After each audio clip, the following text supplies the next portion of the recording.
Gerakan 30 September terjadi di Jakarta, dimulai pada 30 September malam hari sampai dengan 1 Oktober dini hari tahun 1965.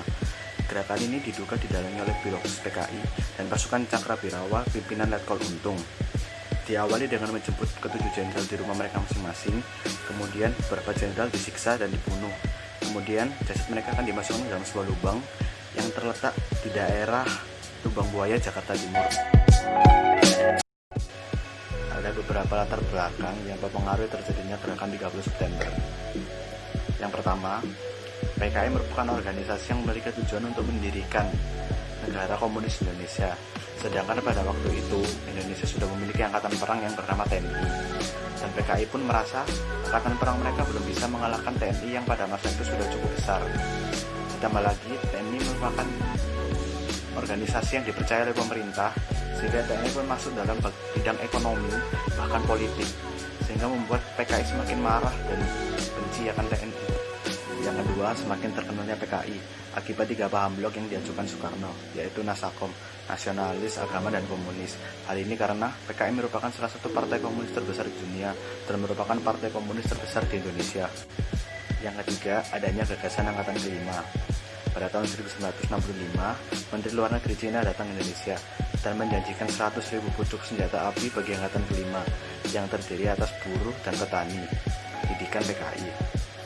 Namun gagasan Angkatan Kelima ditolak oleh Angkatan Darat dan Angkatan Laut dan baru akan disetujui apabila Angkatan Kelima berada di bawah komando AKABRI. Yang keempat, muncul isu Presiden Soekarno sakit. Pada waktu itu muncul pertanyaan di benak publik, siapa yang pantas menggantikan kekuasaan Presiden Soekarno. Dan pada waktu itu PKI merupakan partai terbesar di Indonesia, sehingga mereka merasa mampu untuk menggantikan kekuasaan Soekarno. Yang terakhir, permasalahan tanah dan bagi hasil antara pemilik lahan dan pekerja lahan. Di sini pekerja lahan adalah buruh tani yang merupakan basis besar dari PKI. Karena gesekan tersebut, bahkan PKI pernah merampas tanah milik negara.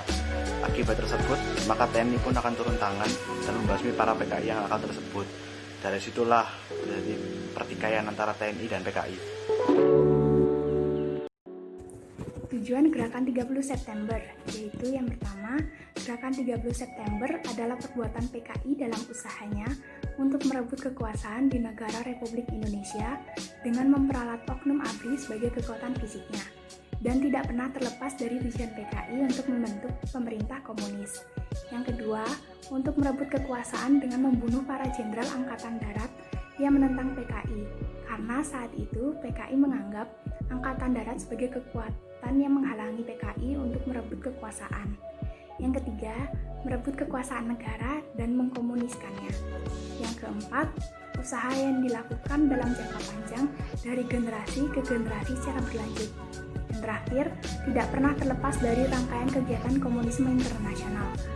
Adapun tokoh-tokoh yang terlibat di dalam peristiwa Gerakan 30 September ini, yaitu Panglima Angkatan Darat Letjen TNI Ahmad Yani, Majen TNI R. Suprapto, Majen TNI MT Haryono, Majen TNI Siswondo Parman, Brigjen TNI DI Panjaitan, Brigjen TNI Sutoyo Siswominharjo, dan yang terakhir Letnan Pierre Tendean.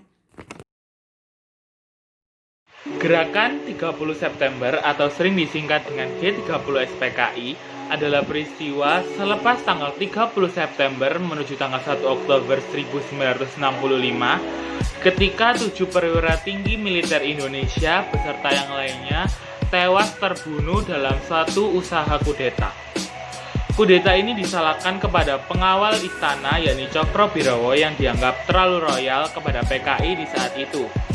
Dan pelaku sendiri adalah PKI itu sendiri, yakni Partai Komunis Indonesia.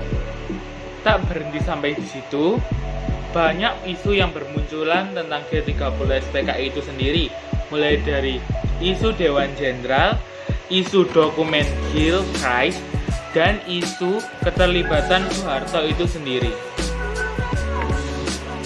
Cukup banyak korban jiwa dalam gerakan 30 September atau G30 SPKI itu sendiri, yakni sasaran utamanya adalah Jenderal TNI Abdul Haris Nasution, kemudian banyak sekali rekan-rekannya. Jasad korban G30 SPKI dibuang ke suatu tempat yakni Pondok Gede, Jakarta yang dikenal sebagai Lubang Buaya.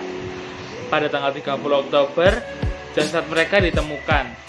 Selepas kejadian itu, tanggal 30 September diperingati sebagai hari peringatan Gerakan 30 September dan hari selanjutnya, yakni tanggal 1 Oktober, diperingati sebagai Kesaktian Pancasila. Pada setiap tahunnya, pada pemerintahan Presiden Soeharto, terjadi pemutaran film G30 SPKI atau peringatan G30 SPKI, serta upacara di Monumen Pancasila Sakti, yakni di Lubang Buaya, serta penaburan bunga.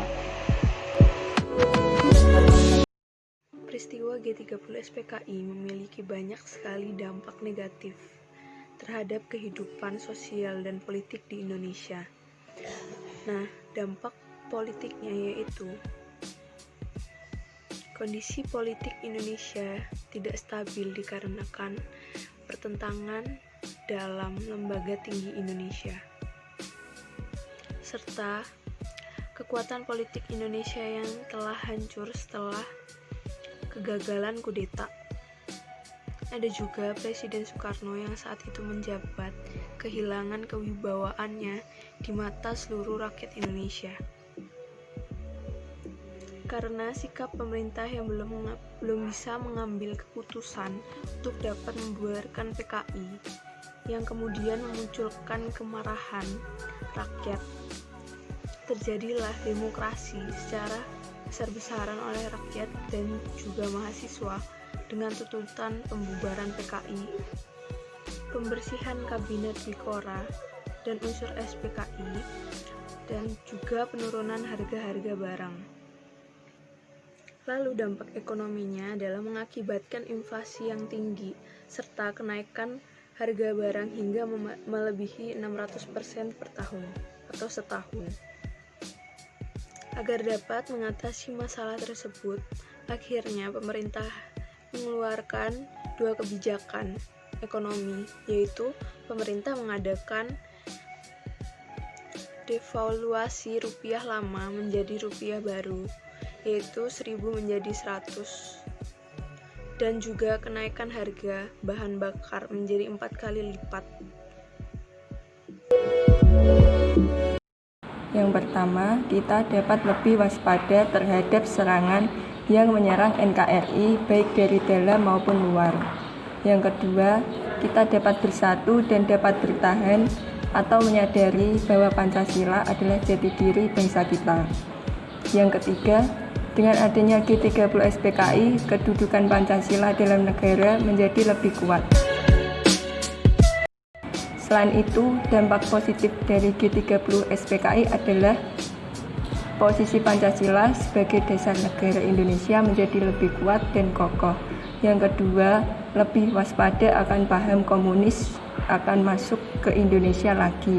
Yang ketiga, kita mampu bersatu teguh melawan paham komunis dan menyadari bahwa Pancasila adalah dasar kuat negara Indonesia.